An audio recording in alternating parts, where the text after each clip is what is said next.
एक महत्त्वाची बातमी, मुलांमध्ये स्त्री सन्मानाची भावना निर्माण करणं आपलं कर्तव्य असल्याचं या ठिकाणी फडणवीसांनी म्हटलंय। महिला अत्याचाराच्या घटनांवरून मुख्यमंत्री देवेंद्र फडणवीसांनी हे विधान केलंय। महिला अत्याचार प्रकरणी कडक कायदे सरकार करेलच, अशी ही ग्वाही मुख्यमंत्र्यांनी दिली आहे।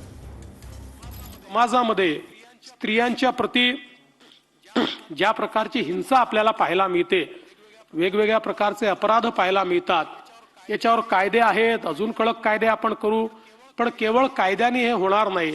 समाजामध्ये आपल्या मुलांना, स्त्रियांना मान देणं, सन्मान देणं हे आपलं कर्तव्य आहे।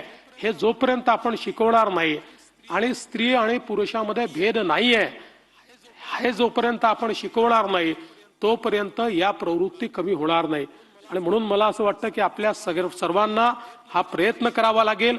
येणाऱ्या प्रत्येक पिढीमध्ये आपल्याला स्त्रियांच्या बाबतीत सन्मानाची भावना कशी निर्माण होईल, आणि पुरुष आणि स्त्री हे वेगळे नाही आहेत, शारीरिक रचना जरी वेगळी असली तरी त्या दोघांचे वेगळं व्यक्तिमत्व आहे, वेगळं अस्तित्व आहे आणि त्यांच्यामध्ये एक समानता आहे।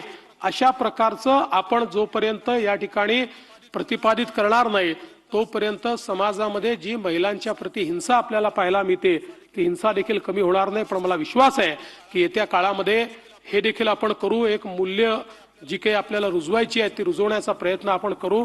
आज